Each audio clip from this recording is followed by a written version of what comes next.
Welcome to Kenton's videos. Enjoy the video.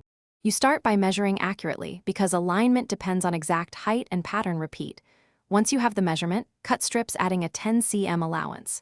Clean the wall thoroughly. Grease and dust prevent adhesion, so make sure the surface is dry. Next, match the pattern across strips before you apply paste, labeling each strip top to bottom. This saves time during hanging and avoids mistakes at the seam. Keep tools handy. Smoothing brush, utility knife. Paste tray. You now mix and apply paste following the product directions. Consistency matters, so use even strokes with a roller. If using pre-pasted wallpaper, activate by soaking and booking the paper for the specified minutes. This ensures proper expansion. Position the first strip plumb using a level or plumb line, then smooth from the center outward to expel bubbles.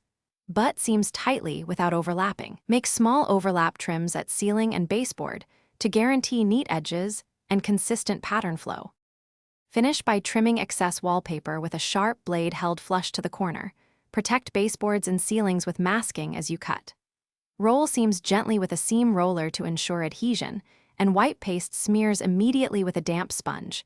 Drying paste is hard to remove. If you see bubbles, lift the nearest seam slightly and smooth toward the edge. If pattern alignment fails, remove and replace that strip while paste is still workable. Keep spare paper for perfect patching. Thanks for watching. Consider subscribing if we helped you.